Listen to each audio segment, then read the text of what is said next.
in the heart of the urban jungle, a unique species of Homo sapiens thrives. Identified by their common adornments, the humble hoodie, their peculiar yet endearing rituals involving ping-pong tables, and an astonishing amount of free coffee. The startup Homo sapiens. I'm no David Attenborough, but I know a thing or two about startups. For example, did you know they don't run on coffee alone? I'm here to guide you on an extraordinary journey. Our new Twitch series, AWS Let's Build a Startup. Together we shall observe how an idea evolves, grows and matures into a real minimum viable product. All of this within the AWS ecosystem. Whether it's the thirst of knowledge guiding you or simply your passion for free caffeine. Join me on this fascinating journey. Hello, funners. Welcome back to another episode of AWS Let's Build a Startup. This is your weekly 1-hour show focused on startups building with us at AWS. I'm your usual host, Giuseppe Battista. I'm a senior solutions architect, and I work primarily with pre-series A startups here in the UK. And I'm here with my co-host, Letizia. Hey, Letizia, how's it going? Hello. Hi, Giuseppe. Thank you for having me. Very excited to be back. I was in one of the episodes a few weeks back. But yeah, no, today we've got a very special one. So I'm happy that you called me back for this one. Yeah, absolutely. I'm super geared up and super hyped because, again, today we are going to discuss yet another agentic use case that we have helped developing with the fantastic AWS prototyping team. And we have dedicated the rest of this season of Let's Build a Startup to actually diving deep into these agentic implementations. So, for example, a few weeks ago, we started talking about the agentic implementation of a lead generation and a campaign generation for a startup called Thrad. For example, they are building this concept of vibe marketing, so enabling folks like myself that know absolutely nothing about marketing in how to actually build a campaign and how to get the most out of my limited resources when it comes to building an ad strategy. Or a few weeks ago, we talked with Semble. Semble is a company that is automating say some of the aspects that are more cumbersome or more labor intense when it comes to dealing with patients. So that was in the healthcare space. Today, actually, we are going to dive deep in another really interesting vertical. So we're going to talk about a lot of legal, and we're going to dive deep with a company called FinLegal based here in the UK, and how they're improving the efficiency across the legal sector with their agentic solutions. So, and Letty, you're their solutions architect, or like your Yes. account architect, right? So you've been working with them, I guess, for quite a while now. So, I guess that. Yeah, I realize I haven't introduced myself. I'm also a solutions architect in the startups team. And what you said is so true. We learn the most from our customers. And the coolest part of our job is that we get to talk among ourselves about our customers, with our customers. So it's very good that we get the chance to come on this stream with our customers and learn from them. So yeah, I'm very happy that I get to be here with them today. If we're ready, are we ready to bring them on stage? Yeah, absolutely. Just before we bring them on stage, folks, please do let us know where you're coming from, what you're building, and like what your questions are. Today, it's all about understanding how agentic AI can help build these legal workloads, and how to automate some of the most labor-intense part of the job, maybe of a lawyer or like a paralegal, something like that. But to talk about that more in depth, please help me welcome into our stage Naeem and James. Hey, Naeem. Hey, James. How's it going, folks? Hey, yeah, pretty good, thanks. Hi. Yeah.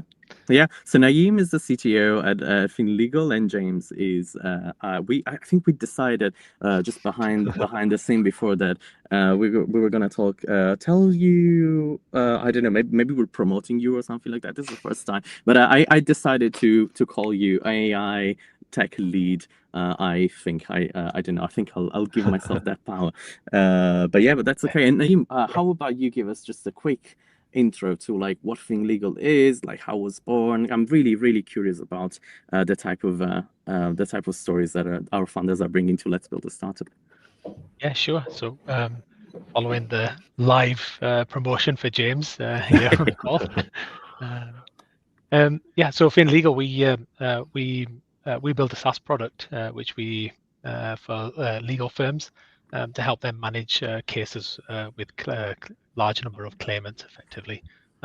We're fully invested in AWS. We operate in 3 different regions, got customers in Australia, Europe, UK, and in the US. And really, our product helps them be more efficient. Help them with scaling, and that's really the sort of the key USP for us. We've got cases where you may have up to 2 million claimants, and if you think about all of the problems and issues that you might have with communicating back and forth with 2 million claimants, capturing all their information, validating all that information, integration with third-party services, all that sort of really good stuff. So we can really help them with the tech side of things. Many firms, many legal firms, still sort of email and phone based, and so that's where we really add value to them by helping them, automate a lot of that information. So some of the things that we're now looking at, and kind of brings us to why we're here talking to you guys, and how we're working closely with Letty and the team there, is just use cases around sort of drafting legal documents, reviewing information. These things are manually intensive pieces of work and are ripe for automation and scale as well.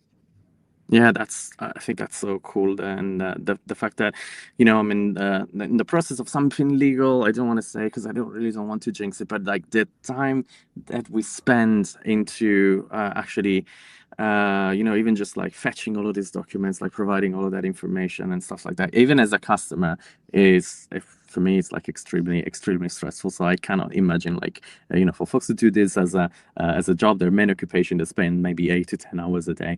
If we can help them getting into the point that they only have to deal with the stuff that is really interesting, that would be super cool.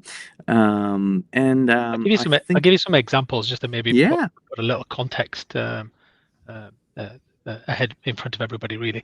So one of these, for example, letters that somebody might draft, they're going to be referring to some source material. That source material, we've seen 300-page bundle of documents, and it could be as little as maybe 5 pages. It's going to take time to read through that information, digest it, understand how you're going to then present that information back to either the claimant or maybe the courts and what have you.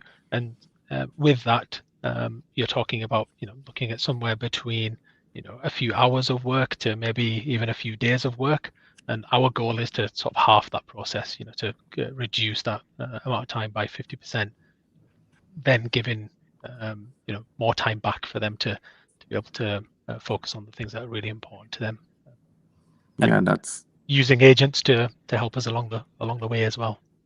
Sounds great. And I know that our audience is really interested in seeing hands-on stuff and demos and moving parts. So I know that James, you have built with the help of the prototyping team at AWS, you folks have built an interesting workload that makes use of agents. Can you maybe give us a little bit of context of what that is, and maybe we can jump into it and showcasing what you folks have built? Yeah, sure, that works. Would you mind just pulling the slide up? Yeah, absolutely. Let's have a look at that.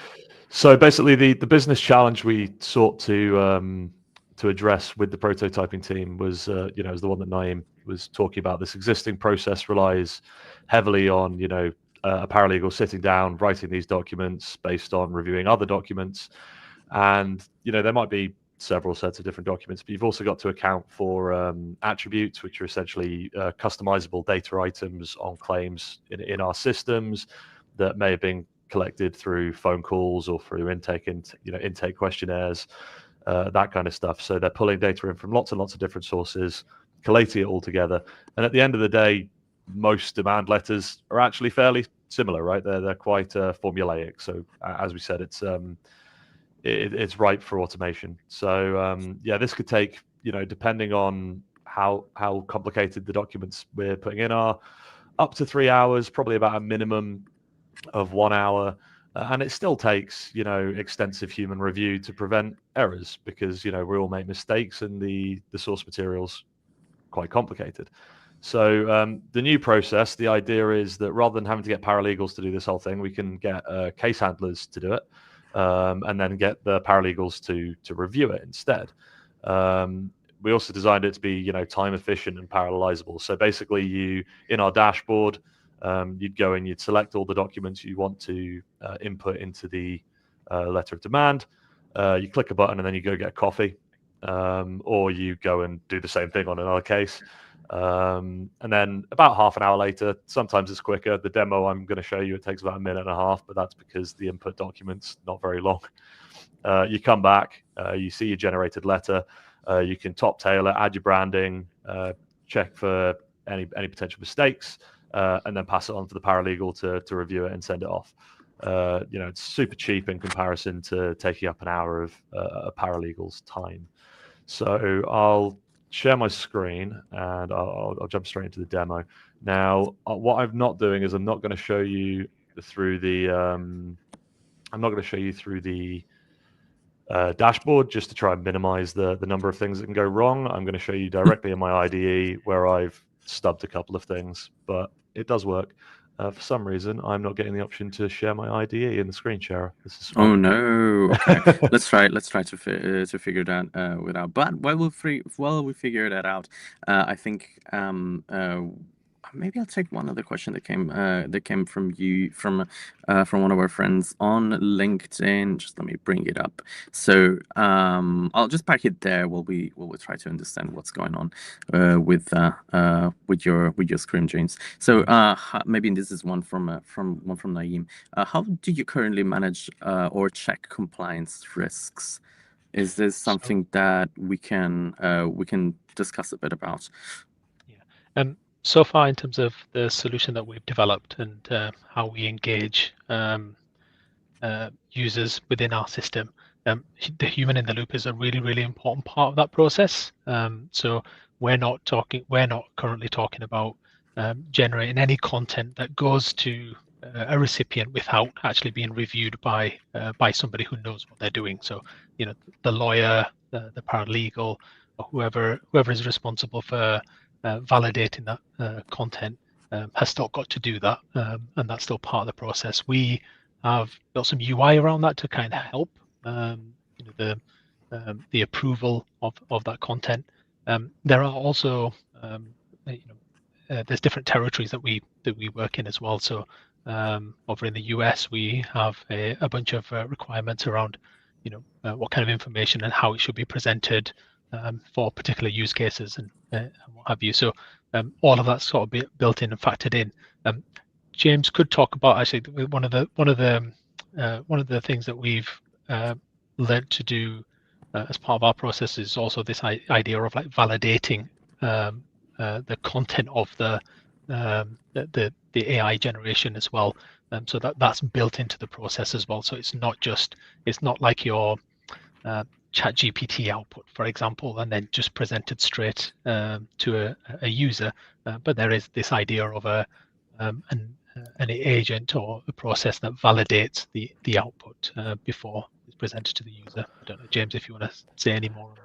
Yeah, I can say some more on that probably after the demo when we go through the architecture diagram. So what I've got here, I'm not going to go too into the depth of the code, but basically I'm just going to kick this off because it takes about 1.5 minutes to run. So what that simulates, this test, is somebody going into our dashboard, selecting a casualty report, so a doctor's report from A&E, some physiotherapy notes, a police report, and then kicking off a generation. And you can see the only things we've really got stubbed are S3 and this claim attribute service is just the integration with our core API that goes off and gets the attributes. So when I'm talking about attributes, these are customizable on like a per case basis. So we don't know at any given time what sets of attributes are going to be present on a claim. So one law firm's claim could have a completely different set to another. So our AI kind of relies on the descriptions. We do a semantic search to work out which ones are relevant for generating the letters of demand. So you can see if we just briefly scroll down here, the important bits are, we've got the address, we've got the name, we've also got some, random stuff that isn't actually important. We've also got some out-of-pocket expenses. So these are some expenses that have been incurred by this person as a result of this injury. So, we gather all of these and we work out some extra things that need to go into the letter from that by doing some maths. And then, we can see in the ER report, what happened. A 34-year-old male was brought here by ambulance following a motor collision who's got neck, back, and shoulder pain. I'm not going to go through all of this, but physio, it's a few weeks later. We can see actually he's recovering a little bit, but he has got persistent neck and back pain. And then we've got some progress notes down here. Now, in reality, these are likely to be far more complicated, but I wanted this demo to run in a minute, not in half an hour. And then in the police report, we can also see more details about what actually happened. So, we've got our driver, John Smith. He was, that test hasn't failed. I've just still got the output file open, so it hasn't been able to save it. That's fine. And we can see at 1:45, the car was traveling down Oak Street where he was hit by somebody who failed to stop and who was speeding. So now that's finished generating, I promise this is the same file. We can see it's generated this. So we've got the settlement demand letter. So basically we can see on March the 15th, because this is an American letter, John Smith was traveling northbound on Oak Street. He was struck on the driver's side by your insured, who failed to stop at a red light, and he was traveling at excessive speed. And, we could see that he's got cervical spine whiplash injury, lumbar strain, and it's picked up all of that. And then we could see, if we scroll down, we can find out from the medical treatment. These have been pulled straight out of the physiotherapy reports. We can see here that he's got a 5-week program, persistent pain. So you can see all of the different data sources have been pulled out of the different parts of notes and been put into this letter. And then if we scroll down, the medical bills thing just gets copied and pasted from the dashboard. So that's not there. That's a placeholder. But then the out-of-pocket medical and lost wages, we can see all of those out-of-pocket expenses have been added up. They've been briefly summarized as to what they are into the letter. And we've even worked out what his lost wages are. And then there's a nice little conclusion. Now, coming up with a compensation amount, that's a job for the lawyers. We can't sadly do that. Otherwise, we just put a ridiculous number in there to try and get our customers the most money. So that's the demo. If anybody has any immediate questions. Yeah, absolutely. That's brilliant. The first question I had in mind is, so usually how long would this take to I don't know, a paralegal or a lawyer to actually put together? What's kind of, can you give me an idea of like what's the I don't know, the amount of human labor that you would need to put to get this ready and in a shareable state with maybe an insurance company? Sure. So it really takes. It really depends on how many input documents you've got and how complicated they are. In the simplest cases, where you might just have the casualty and police report, and there's nothing particularly complicated, we're talking maybe an hour. In cases where there is significant follow-on work, so if you imagine those physiotherapy reports went on for 6 months, and there were maybe some further follow-up documents with. Referrals to consultants, that would then take them, multiple hours to go through them. It really depends on the inputs. Nice. And one of the things that we discussed before coming live was also how do we evaluate the output of these agents and these models. We were discussing how even small mistakes can lead to huge damage. So what's an example of that? And Naeem, you already hinted the fact that you've architected for that in the application. So maybe you could explain how you are tackling model evaluation here. That's probably one for James actually, because he's the one who's implemented it. So essentially, I can give you the example first, and then we can talk through the architecture of this solution. One example would be if we cited a document that didn't exist, or the model hallucinated something in one of these documents that didn't exist, and then that got sent off to the courts. That's a massive issue, right? That could result in lawyers facing sanctions, cases being thrown out. There have already been examples in the States where law firms have essentially got ChatGPT to write their briefs, sent them in without checking them, and they are quoting case law that doesn't exist. And I don't know if anybody's lost their license yet, but I know they've come close. So we need to make sure that doesn't happen. So there's a few ways that we do that. The primary way is we've built safeguards into our product that basically stop anybody doing anything with AI generated content without human reviewing it first. And it's also, part of our agreements with our customers that any AI generated stuff will be reviewed. But you get like a nice big warning banner until it's been reviewed. So there's that. And then from a technical perspective, because obviously we don't want, it's not good look for us if we're generating stuff that's not real. We've basically built validation agents into our workflows that take the output from the main generation as well as all the input and then run through it again to basically check for hallucinations. Now that's not 100% accurate, but we found it picks up on the vast majority of obvious mistakes. I'd be happy to talk through the full architecture if that makes sense. I think I've got the slide. Giuseppe? Yeah. Before we go into that, I have a few questions coming from the chat. And folks, Sure. Thank you so much for your questions. This make really our the effort that we put into like bringing on this show is really mostly about like trying to build a sense of community and build a community with like-minded founders. So like whenever you ask a question, it is absolutely a huge contribution to our show. So I wanted to take the chance to say thank you. So there's one question coming from Twitch. Amru, I'll just like read the first part of your name because I don't want to butcher the rest. So question about how was the process of collecting data preparing for fine-tuning? Have Sure. you folks also gone through fine-tuning, or is it more of like a retrieval augmented? Yeah, that's a great question. Yeah, so in terms of collecting data, that's been one of the biggest challenges. It's been different levels of difficulty for different use cases. Like some of our use cases involve processing medical records, and obviously, getting hold of those in a way that is compliant with HIPAA, compliant with GDPR, and compliant with everybody's basic respect of their health records has been very tricky. For demand letters, it's a bit easier because the data is generally not quite as sensitive, and we've been able to get in agreements with our business partners to use those. But we're not at this stage. We're not fine tuning anything, and we're not training any models. So we have been able to use synthetic data for a lot of that as well.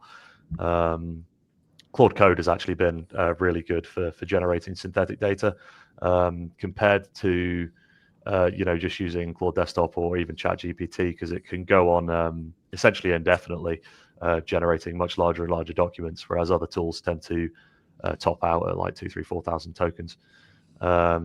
We may look at fine tuning in a year or two, but at this stage we found we're getting good enough results without it. And actually, that's so cool, because I was thinking that probably like the legal jargon and all that stuff would have required maybe some at least like a hint of fine tuning. But it's great that you folks are you have putting the engineering efforts in, and probably that's what makes Claude or the other models that you are using already efficient and performance enough. Sorry, Naeem, you were about to say something. I was just going to say somebody will no doubt come up with a question. Well, generating synthetic data to test you to feed into your AI. What's the quality of the output like?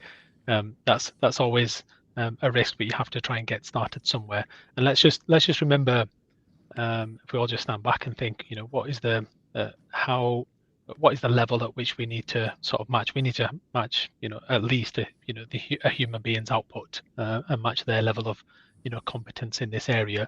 And we think that's we've in the results that the team's shown.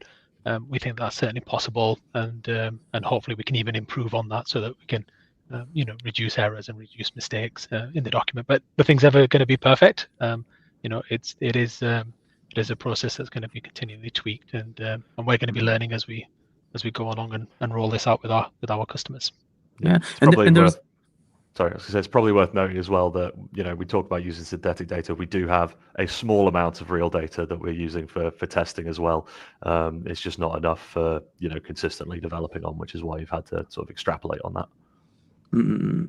That's really interesting. I'll just bring up this other question from Orain. Orain, thank you again for this is your second question. Thank you so much for your contribution here. And I guess the question is, if I'm using AI tools in my work like ChatGPT, Notion AI, and other tools, why would I use this workflow? This is probably from Naeem. I have an opinion. So, I mean, in the context of so we are talking about presenting a solution within the context of a claims management system, and so we are bringing the content generation, the document generation in this place where the paralegals, where admin staff are actually working. So that makes sense from a product point of view. But yes, somebody could go out of the system to go and then create this content in ChatGPT, what have you. And we've seen examples of that. Like our customers have actually shared examples like that. Here's an attempt that I've tried to generate this document, but it's not quite there. It's maybe 75% of the way. But what is that last 25%? What's that last hurdle that they're gonna get over? Is things like hallucination, dealing with hallucination. And we talked about the validation framework that we've got to help us validate the output. There is going to be accessing data within our platform. Yes, accessing data within our platform. So we have, we've got a very rich amount of data. All the context is there. You would have to extract that data. You'd have to share that within your ChatGPT session, and then you've got all sorts of data sovereignty issues, and where it is shared and where it isn't shared, and what have you and stuff.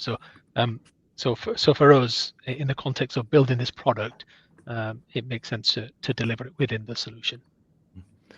All of these conversations really bring me back to the beginning of the prototyping engagement. We were discussing how can we work together with the prototyping architect. And I do want to give a shout out to Simon Gant, our prototyping architect. He did an amazing job. How can we work with data that is not sensitive, no PII? How do we create a synthetic data set? That was one of the main discussions. So maybe we can bring it back to the engagement and how we worked with the PACE team, our prototyping team, to build this solution. And I think I want to start with quite a broad question. I think we framed very well the use case, the problem, but why do we need agents for this? I think we hinted at this as the number of claims increases and maybe they have unique kind of requirements. But why did we ultimately land on agents as a solution for this problem? Well, there are a few reasons, really. I think, as you said, it's a scalability thing, but also the complexity of the problem itself, right? We tried taking all of the input documents, all of the input attributes, and basically just feeding them straight into, I think we tried a few different models and seeing what it could generate as the output, and it was just too much for the models to do in one go, right? So by using agents, it basically let us split up the problem into smaller chunks. So we actually got a multi-agent sort of solution where each agent deals with a smaller part of the problem. But then we've also got MCP tools for those agents that let them interact with each other and the rest of our system.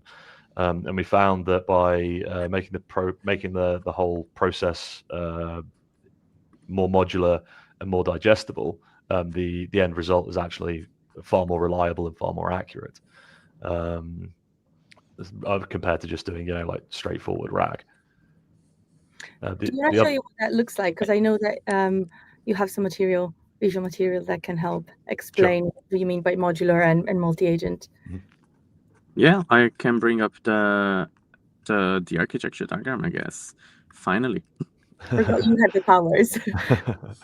Yeah, so I can just talk through this whole diagram and sort of how that demo works. So basically, we've got our like main orchestration layer, which is deterministic and it kind of handles how everything fits together. And then what that does is it calls a supervisory and validatory agent. So what that agent does, it goes off and it gets the template for that particular case, that particular law firm, which will have in it information about what sections need to be included, what headers, what footers, that kind of stuff. And from that template, the agent can then deduce, okay, I need a medical summary, I need an out-of-pocket expenses summary, I need a settlement demand. and it will then go off and communicate with all the sub-agents that know how to do those 3 different things. Because coming up with a summary of a medical record is very different to coming up with a settlement demand. And then each of those sub-agents has access to a set of tools. So, for instance, the medical summarizer has got a PDF splitter, which can split PDFs into smaller chunks because there are file size limits, and then process them one at a time. It can access data on the case. It can access data in other parts of our system. And then as all of those agents return, so we use a sort of like an agents as tools sort of architecture for everything that's in green. The supervisor doesn't actually know that these are agents. It just thinks they're tools. When it's got responses from all 3 of them and it's happy with them, it will then pass it into a concluder, and that literally comes up with a conclusion at the bottom of the document because it needs the rest of the document to be able to do that. And then it checks everything seems sensible based on all of the inputs. And then the last thing we do is we basically take the output from that supervisor and we pass it into what we call the drafter. So the drafter is quite a simple agent. It basically takes the output from the supervisor. It just makes sure it does actually look nice. It sits nicely in the template. It removes any yes, I'd be glad to help you generate this document, stuff that you tend to get back from an LLM, and then it returns it in a docx file after passing it through some guardrails. So that's kind of like the overall architecture. The other benefit we've already seen from this as well, by the way, is because we've got all of these modular tools, these modular agents, is in our other use cases. So, for instance, the UK equivalent of a demand letter is a letter of claim. It has slightly different sections, but we've been able to reuse like massive chunks of this. We've been able to reuse the tools. We've been able to reuse some of the sub agents, and it's really made our lives a lot easier developing those other use cases as well. I think maybe I'll just add there as well. I think the sort of advances in like MCP and what have you has enabled us like to then avoid these having to build custom integrations to hook into our own data and then be able to use that within our architecture here.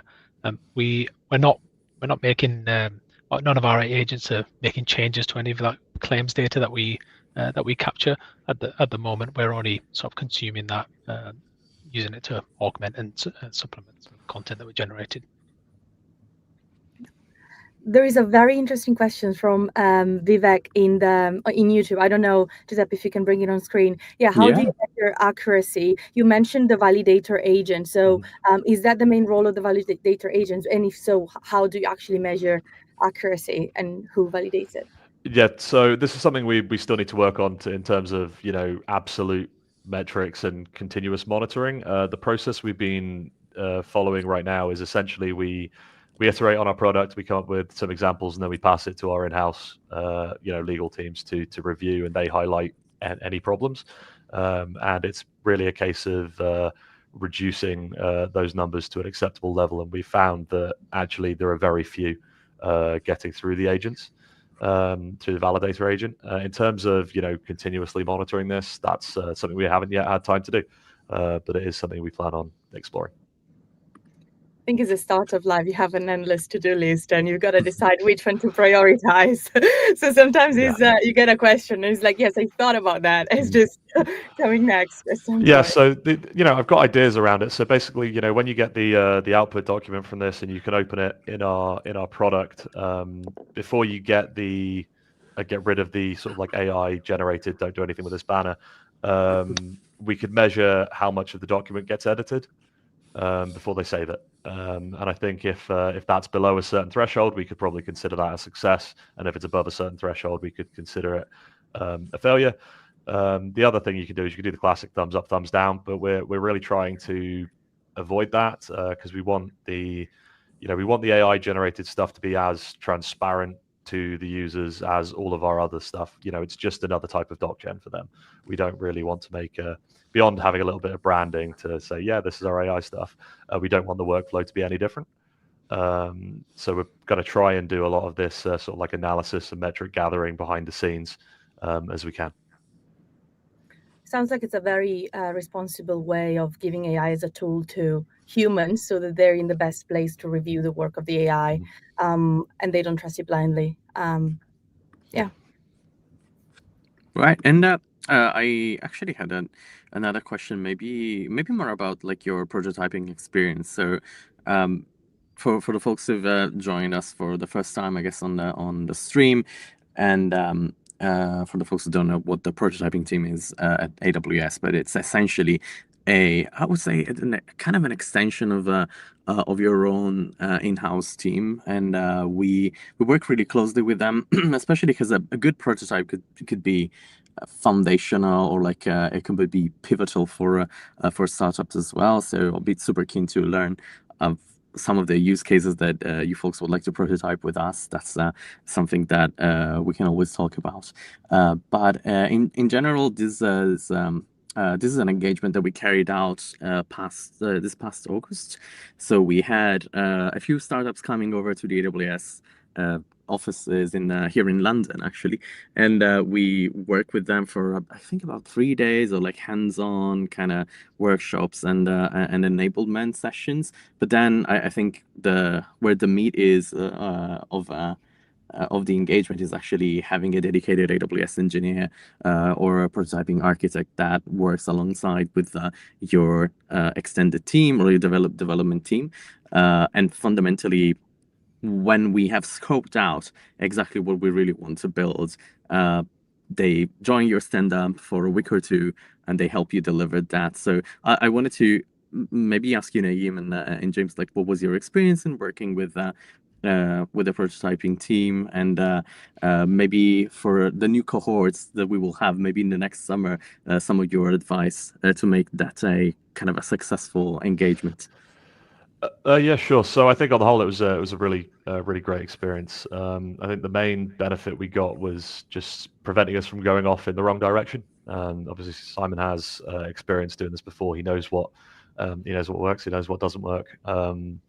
And we could very easily have, without his help, have gone off on a tangent, wasted 6 weeks, and found out that what we were doing actually wasn't the best approach. So that was, the primary benefit. And I think the secondary one was it was just really helpful to have somebody on hand who could nag the internal AWS teams anytime we came across a bug or a problem or anything of that sort, because we really were working at the edge of what some of these models can do. I think we ended up raising like 3 or 4 bugs with you guys over the course of the engagement, and having him on our team at that point made that process a lot quicker than it typically would be.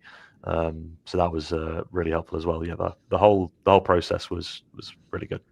Yeah, I think I had another startup coming from one of the customers that I work with, Thread. I called them out already, but so I had the chance to like get to know them a little bit better.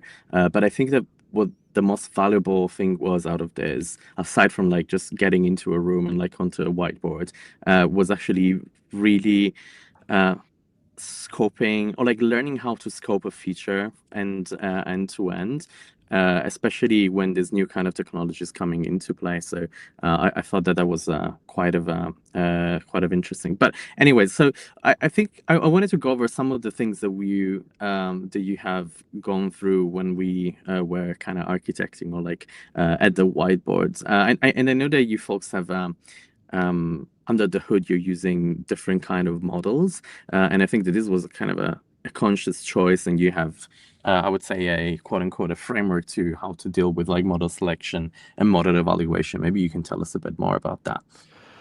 Yes, in terms of the models we're using, in most cases we're using Claude models. We evaluated pretty much every model you guys have on Bedrock, and we just found that the Claude models have the best tool usage and the most consistent results. So in most cases we're using them.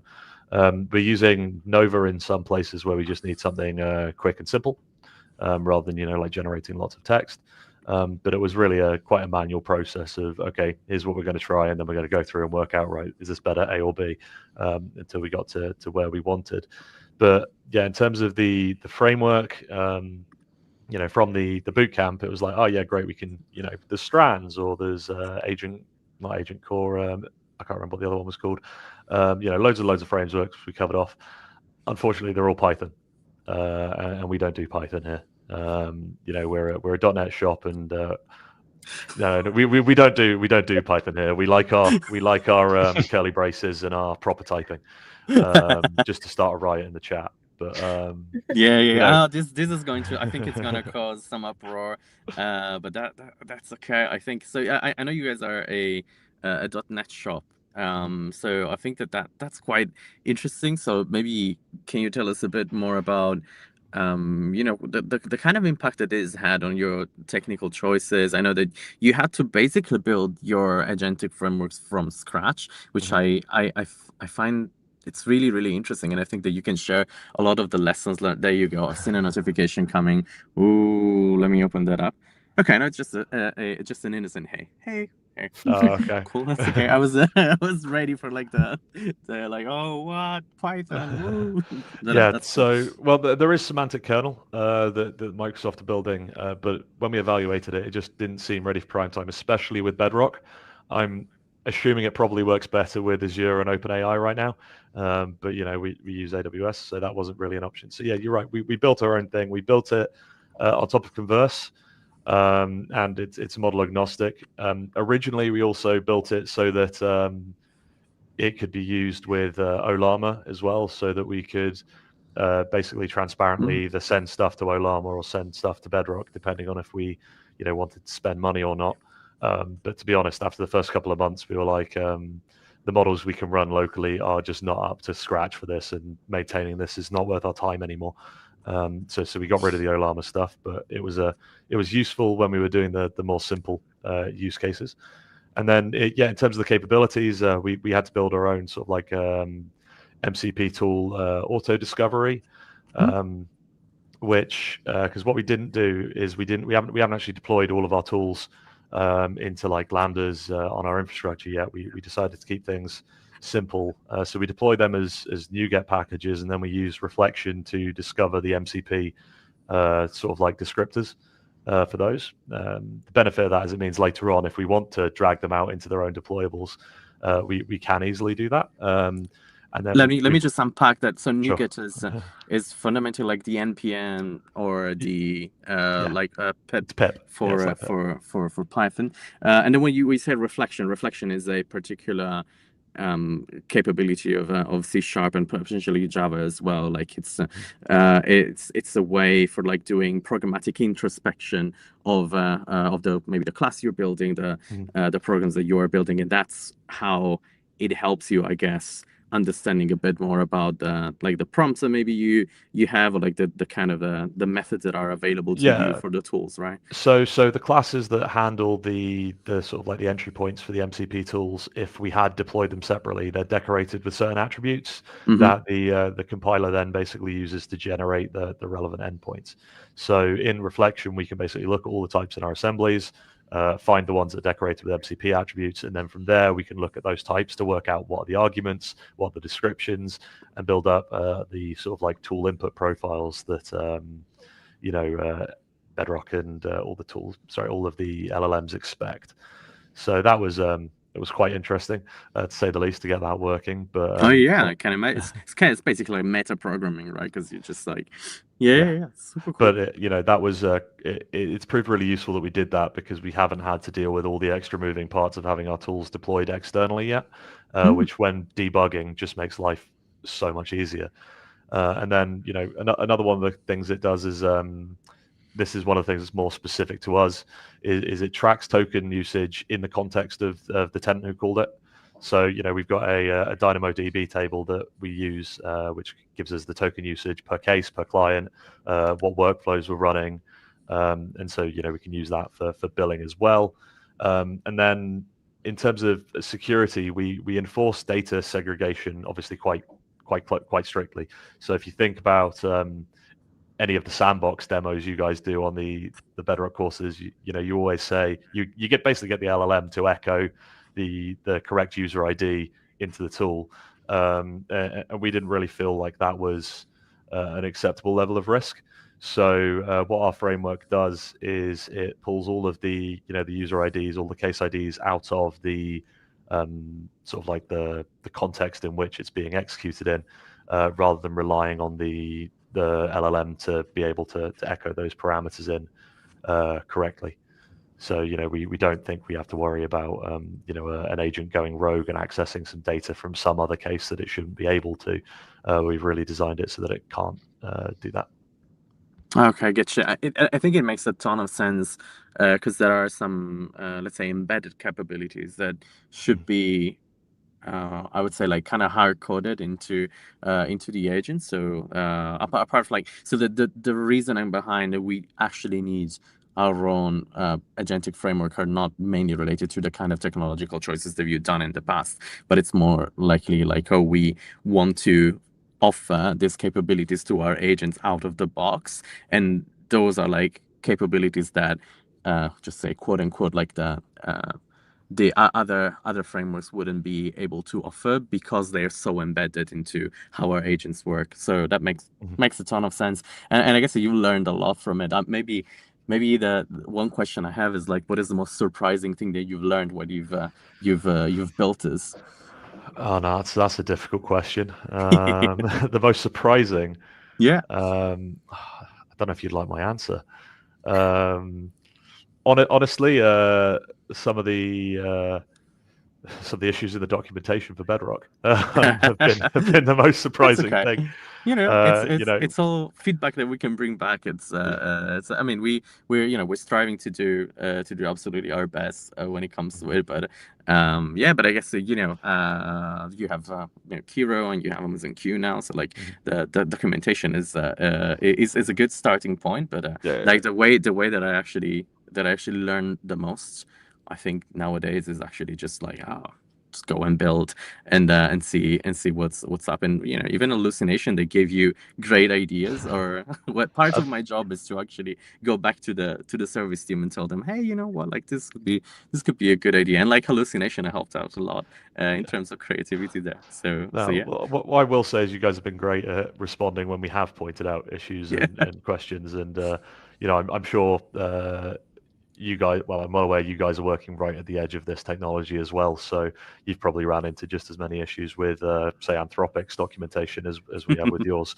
So, it's don't take it to heart too much. No, absolutely. No, and again, we're super open to feedback all the time.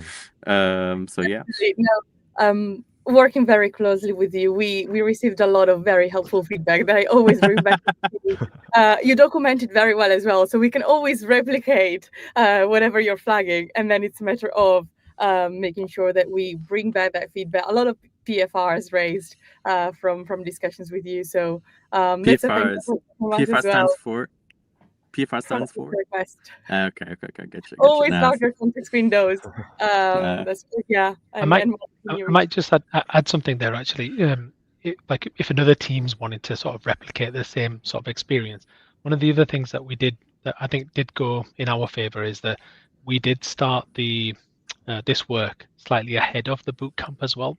So we were already working on a use case which we'd already we've identified 7 or 8 use cases where we can use like an agentic workflow within our product, and we had, I think if I remember correctly, we'd already built one of those use cases prior to engaging in the bootcamp, which meant that the team actually brought a lot of that experience into the bootcamp as well. So there was already we weren't doing it for the first time, as it were, and so then we could then have the advantage of hindsight and and learn from mistakes, or maybe better ways of doing things from in terms of what Simon and the rest of the team provided from AWS.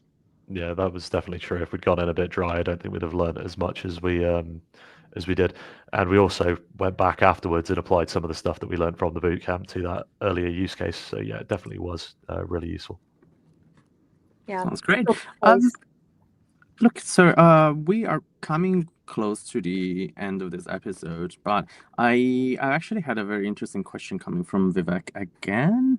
Thank you for that. Let me just bring it up. So, one small question: I faced similar challenge.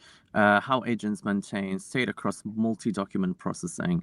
So it says comparing NDA clauses across 3 different versions. Oh, that's interesting. Like, how have you folks bumped into versioning issues, and like how the agents are actually managing to maintain that sort of like versioned memory? Yeah, so we don't really do versioning, I'm afraid. But in terms Mm. of maintaining state or comparing across multiple documents, we basically found that taking a like a multi-step approach works. So if you're trying to get an NDA clause out of 3 different documents, what I would probably do is I'd probably process each of the 3 documents independently to pull out the NDA clauses or the relevant bits you need, and then pass those into another agent that knows how to compare them. Because then you're minimizing the amount of sort of like irrelevant context that each agent has to deal with. And that's kind of how we've dealt with those sorts of problems. I don't know if that's exactly what you're asking, because we don't do versioning, but that's how we handle, having lots of different documents in play at any one time. It's not just like one stateful conversation. Mm. Okay, gotcha. And Vivek, by the way, if I have deviated a bit from your question, just let me know, and I'll bring it up. Or just come find me on LinkedIn. We can keep the conversation going there. But I guess the last question for this episode is the question that I ask to most of the founders that come by, because if you follow this season or like the past few seasons of this show, we really love entrepreneurs at AWS. We kind of try and foster this sort of like ownership sense. What I would like to ask you is if you could go back and like redo all of this, but like with the wisdom that you have occurred into while building your startup, is there like any particular lesson that you would like to share with your past self, or like with future entrepreneurs? It's gonna be you, Naeem. Startup life is all about building a bit of product, trying to sell that product, getting traction, and then can we repeat that? And I've been with FinLegal for 5 years now, I think, and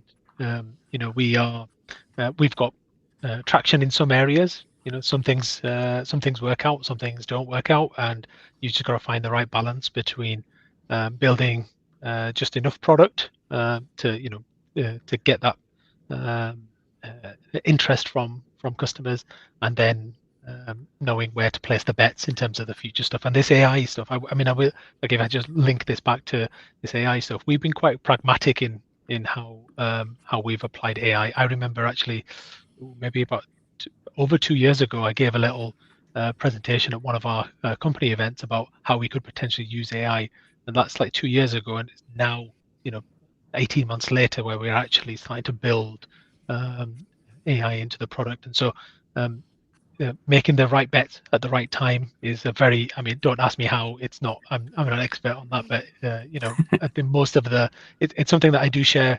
I do say to the founder actually, and other people within the business. I think we have made a lot of good technical decisions along the way, and that's just been because we've been a very inclusive team in terms of seeking feedback from each other, challenging each other, and that's the best that you can do. And then just hope that what you're doing is right for the market, right for the people, and away you go. Yeah, and I had the chance to watch some of you guys in action while you were here at the AWS offices, and I loved how you folks create that sense of like psychological safety around calculated risks, and like those the bets that you're mentioning. I think that is something that if you're able to create that sort of environment and team spirit in your team, are absolutely going to pay off, and it's going to be a huge ROI. But on that psychological safety note, I wanted to thank you both for being with us for today and this hour, and folks on YouTube, LinkedIn, and Twitch. Thank you so much for sticking with us today. This has been AWS Let's Build a Startup. I've been your host, Giuseppe Battista, and Leti, thank you so much for bringing FinLegal with us. I wish you all the best, folks, for the build out of your agentic workloads on AWS. Next week we will be back here at, I think, so let me work out those pesky time zones. So 2 p.m. in my time zone, which is now GMT. I think next week is going to be 6 a.m. in PST, but not 100% sure. And 9 a.m. EST, I guess. I don't know why in the US they changed the time zone, or like they say like a week after us. I don't know. But this caused me a lot of trouble this week. But anyways, so thank you all. We'll be here with Sweeper, and we're gonna have a look at another interesting agentic use case that we co-developed with the help of the AWS prototyping team. We're going to dive deep into customer success and customer how do you call it? Like I think it's customer success and customer service. So yeah, I'll see you in a week from now, and thank you so much for sticking around. We can keep the conversation going on LinkedIn, by the way. Okay, so I'll see you there. Bye bye. Thank you.